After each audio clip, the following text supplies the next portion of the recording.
Boa tarde a todos. Estamos aqui novamente juntos, com a graça do nosso Senhor Jesus Cristo, para conversarmos sobre um tema que está relacionado à caridade, numa passagem de Joana de Ângeles. E eu, como sempre falo assim um pouco sobre caridade, eu hoje resolvi fazer uma palestra diferente, em que a gente começa. Eu vou fazer algumas perguntas para que vocês comecem com uma reflexão e vejam o que a gente pode melhorar em relação a esse tema, o que a gente já faz, né, com muita facilidade, o que a doutrina fala sobre a caridade. Então, vamos lá. As primeiras perguntas, né, que eu vou fazer são as seguintes. O comportamento caridoso é algo espontâneo e natural em muitos de nós? Quando nós nos envolvemos com a caridade, o que vale mais, a quantidade ou a qualidade? Quais são as formas de expressão? Como o Espiritismo entende ou abarca aspectos e opções em relação à caridade? O autêntico comportamento caridoso será sempre o que está esperando o reconhecimento, a gratidão ou qualquer outro tipo de recompensa? Quando a gente toma a atitude de fazer uma caridade, se ela não é espontânea ou natural, a gente espera algo em troca? Então, a gente vai começar conversando sobre esses temas. Principalmente o primeiro, que fala se a caridade é algo espontâneo ou natural em muitos de nós. Será? Vamos parar para pensar. Naturalmente, a gente, acredito eu, que espíritos superiores, que são poucos aqui na Terra, consigam fazer a caridade naturalmente e de uma forma espontânea. Mas, infelizmente, a grande maioria de nós que estamos aqui nesse planeta, que estamos encarnados nesse planeta de provas e expiações, ainda estamos não nesse nível em relação à caridade. Nós podemos mudar isso. É para isso que eu estou fazendo essa palestra e é para isso que a gente vai fazer essa reflexão. Não é uma coisa que nenhum de nós, como não somos espíritos superiores, poderemos fazer nessa encarnação ou até um dia.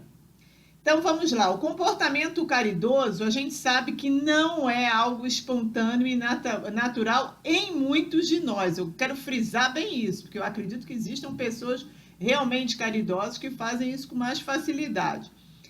Em determinadas circunstâncias, ainda nos causa até um certo desconforto quando você vai fazer uma caridade para alguém. E nós produzimos muitas desculpas no nosso dia a dia. Eu não posso parar para ajudar essa pessoa porque é perigoso esse lugar, ou porque eu não sei se essa pessoa é uma pessoa que eu posso ter credibilidade e parar, ajudar, se vai. Ainda mais nos tempos de hoje. Existem realmente desculpas que você tem uma ligação até com a violência ou de você se privar de algo maior e não. Às vezes você usa essa desculpa para não fazer nenhum tipo de caridade. E também a gente às vezes pensa que caridade é só aquela coisa material, em que você tira algo, né, material em relação a dinheiro, que você faz uma caridade para alguém, ou compra alguma coisa, ou doa alguma coisa, e não é isso. E também outra coisa, eu não tenho muito dinheiro, eu não posso fazer caridade. A gente tem uma passagem também no Evangelho que fala de uma viúva, que ela vai naquele local onde depositavam moedas e ela dá as únicas moedas que ela tinha. Ela não estava dando o além, o que ela tinha de mais. Ela dá a única coisa que ela tinha. Eu também acredito que existam pessoas que conseguem fazer esse tipo de caridade porque sabem da necessidade de outras pessoas no mundo. Então, a gente sabe que há possibilidade. E não precisa de quantidade. Vocês vejam bem, essa viúva que está no Evangelho, que doa isso, e uma pessoa que é muito rica, que doa uma quantidade de dinheiro muito maior, quem vai ter um merecimento maior? A gente sabe que é aquela que doou do pouco que tinha. Então, não existe quantidade, né? Existe qualidade do que você está fazendo em determinadas situações.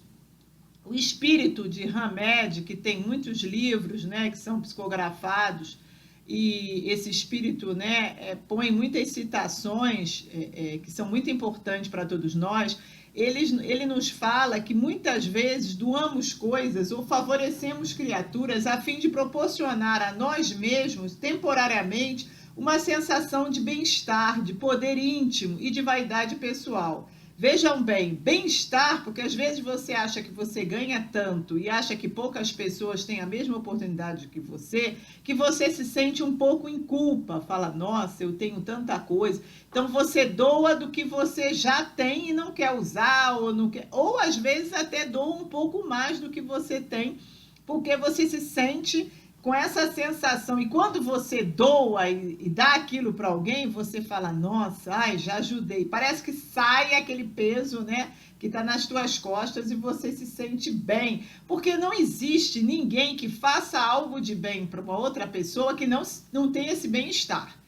A gente sente, seja uma coisa mínima, seja um momento de atenção, é uma alegria muito grande quando você consegue passar para essas pessoas, né, esse sentimento, né, de que, poxa, eu estou conseguindo ajudar aquela pessoa que estava com uma dificuldade maior. Então, há um sentimento de bem-estar, de poder íntimo também, que no fundo, você tem condições de ajudar alguém. Então, isso também te dá um poder íntimo, às vezes até ultrapassa um pouco essa coisa da superioridade, que não é assim que a gente deve ver a caridade, mas às vezes isso acontece dentro de nós. Eu acredito que nem sempre de uma forma grotesca, mas uma forma bem simples, você se sente com um poder maior do que o outro que não tem. E a vaidade pessoal, aí pegou pesado nessa parte da vaidade pessoal, porque aí você está indo para um outro nível, o nível de você se sentir uma pessoa superior àquela que não tem oportunidade. E a gente não deve esquecer que nessas encarnações, hoje a gente pode estar numa situação, nessa encarnação, às vezes, de um poder material maior. Mas nem sempre será assim. A gente sabe que nós passamos por várias situações e encarnações. A gente já foi pobre, rico. Isso eu brinco muito com as pessoas que estão em volta, que acreditam na reencarnação, que a gente vai passando por diversas situações. Por isso a gente não pode ter nenhum tipo de ideologia em relação entendeu? A tipos de preconceitos, a nada, porque nós vamos passar por várias situações diante das vidas que estão por vir na nossa frente. Então, se você tem preconceito em relação a alguma coisa nessa vida, pode saber que na próxima você irá passar exatamente por aquele tipo de preconceito, porque senão você não aprende.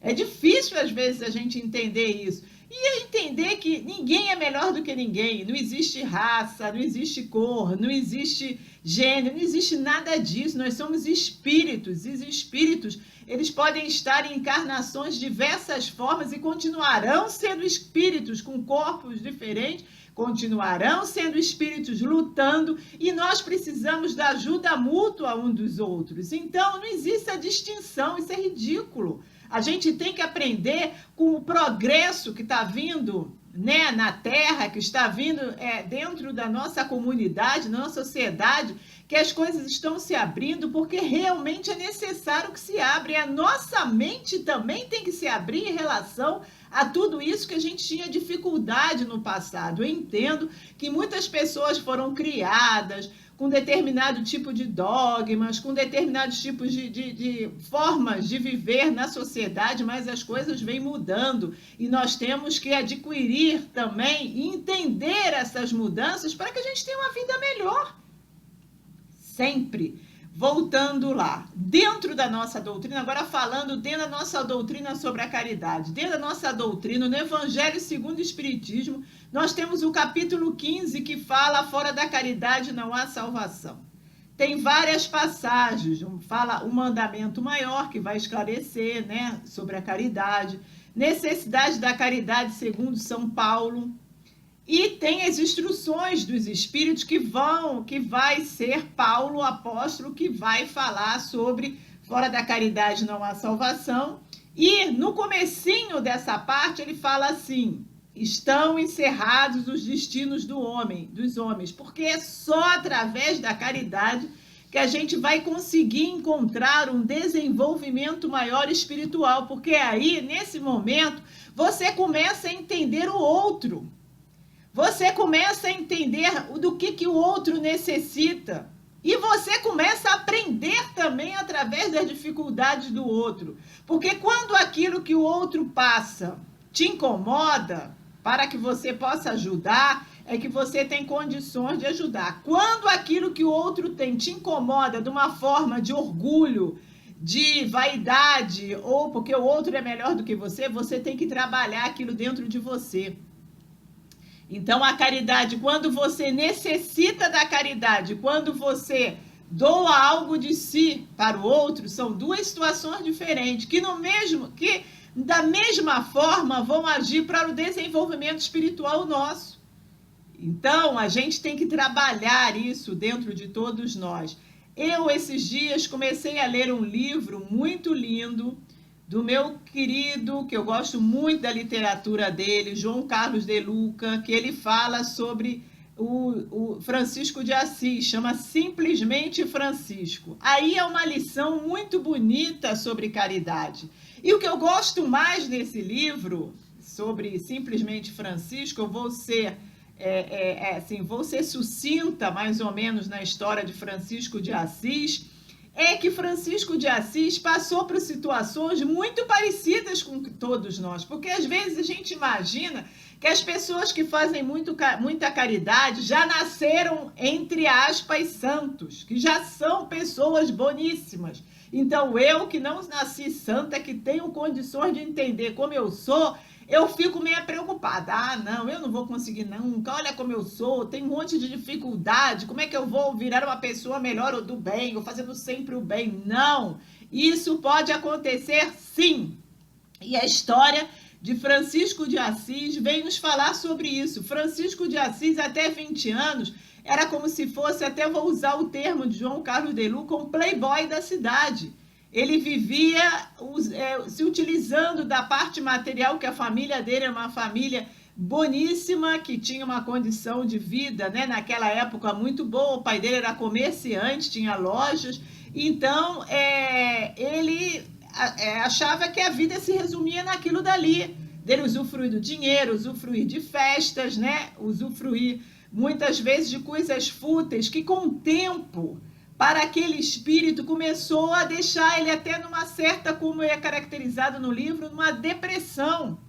E ele começa a ver que aquilo dali não leva ele a lugar nenhum. Eu acho essa história muito linda de Francisco de Assis, porque mostra que é o que acontece com todos nós, ou que pode acontecer com alguns de nós, você vivendo uma vida e você chegar à conclusão de que eu não estou conseguindo absorver nada, essa vida para mim não representa nada, eu quero fazer algo diferente.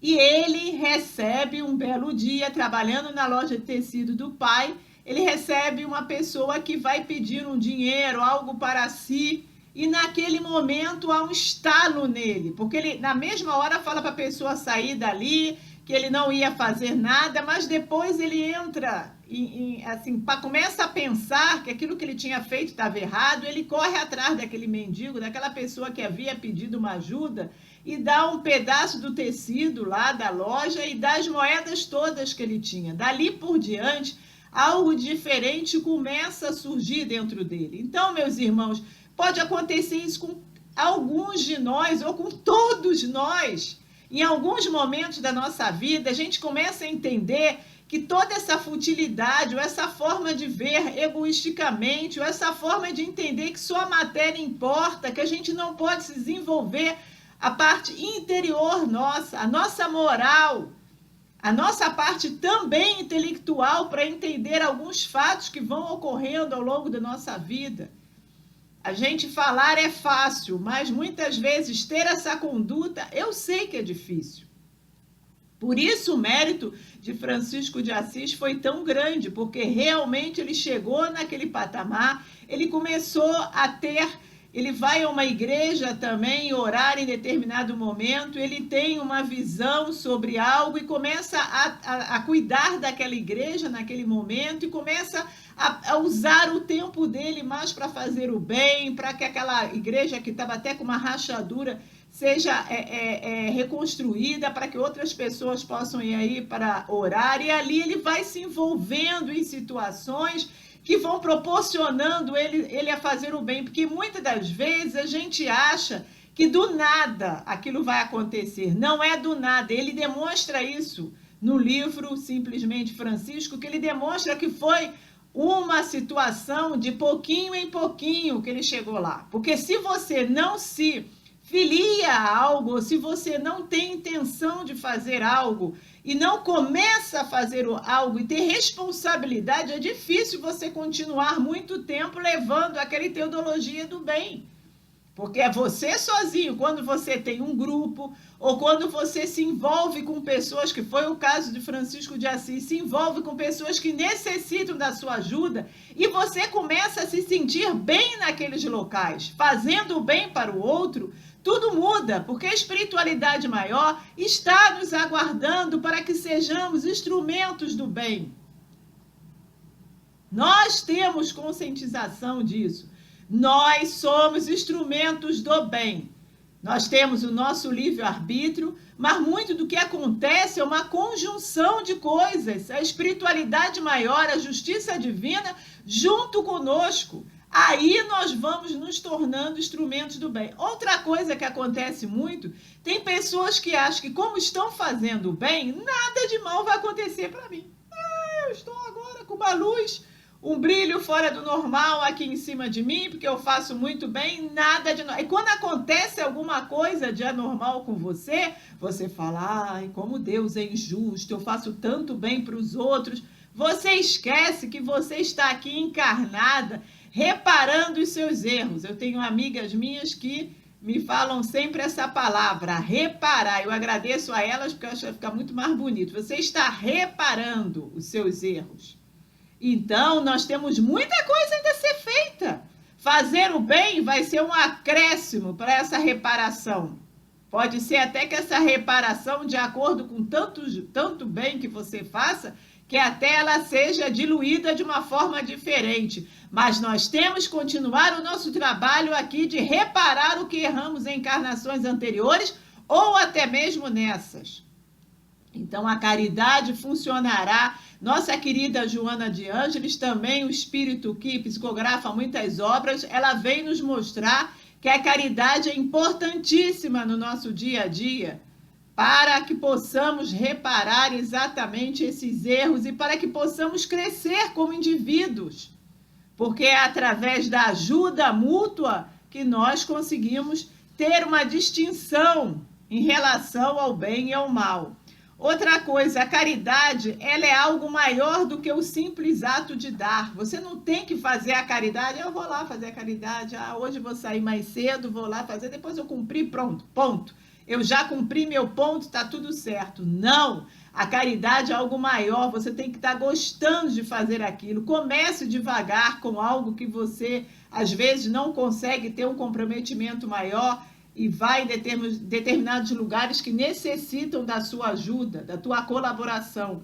Outra coisa também, você às vezes acha que em determinados momentos as coisas vão fluir até dentro do seu trabalho, do trabalho voluntário, do trabalho de ajudar algumas pessoas, vai fluir maravilhosamente bem. Não, você também terá adversidades, isso faz parte de todo o planejamento de qualquer lugar que você ocupe aqui na Terra, até fazendo bem.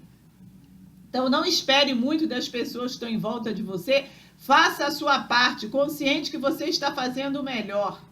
E quando as situações estão boas, ótimo, se não estão, vamos levando para frente, como a gente leva tudo na nossa vida. Sempre pensando no melhor, sempre tendo esperança. Agora, e eu falei sobre uma parte da caridade que pode ser feita. Agora, a caridade, ela está no nosso dia a dia, junto de cada um de nós.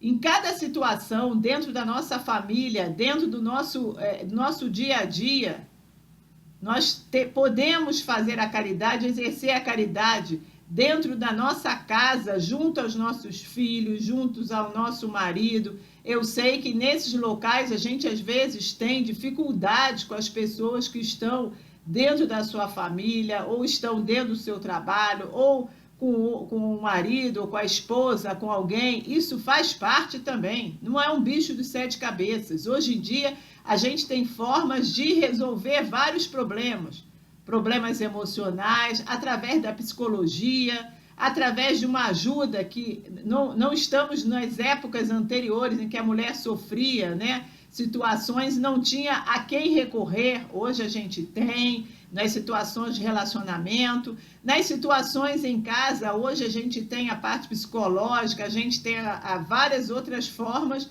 que ajudam as pessoas que estão dentro de casa. E outra coisa que eu também sempre luto por isso, as doutrinas, as religiões, que a gente busque isso para nossa casa. O evangelho no lar, toda semana, que a gente tenha, ou as orações contínuas, que a gente pode fazer todos os dias à noite, se tiver um grupo que queira fazer junto conosco, né? Todos os dias a gente participar de uma oração em prol dos outros, e até que ajude a harmonia dentro da sua casa. A oração é uma coisa maravilhosa em nossas vidas. É ela que nos ajuda o tempo todo, que nos socorre, porque ela é um elo que a gente tem com a espiritualidade maior. Nos momentos em que a gente estamos sofrendo, né, por alguma coisa, vamos recorrer à espiritualidade maior, a Jesus, a Deus, aos espíritos amigos que sempre estão junto de nós. Se nós frequentamos uma casa espírita, aos espíritos amigos que tomam conta daquela casa espírita, a gente também pede. A doutor Bezerra de Menezes. São tantos, né? Tantos espíritos amigos que a gente sabe que pode nos socorrer e que fazem um trabalho grandioso. A nossa querida Joana de Ângeles, que faz um trabalho, Leon Denis, que tem tantos espíritos maravilhosos que fizeram trabalhos maravilhosos aqui na Terra e que nos ajudam até hoje, com grupos, né, de socorro aqui da Terra, ou que nos ajudam com a literatura, né, para que a gente leia. Joana de Ângeles tem um livro chamado Plenitude, que fala sobre sofrimento, que é um dos livros mais lindos que eu já vi na minha vida, porque ela esclarece o sofrimento de tal forma que você, quando acaba de ler o livro, fala, acho que eu não sofro, não. Eu acho que eu não sofro, não. Ou se eu sofro, já estou vendo o sofrimento de uma outra forma. Olha que coisa bonita, porque é difícil sofrer, né? É difícil suportar a dor. Então, a gente tem esses bálsamos para a nossa vida, né? Através dessa literatura.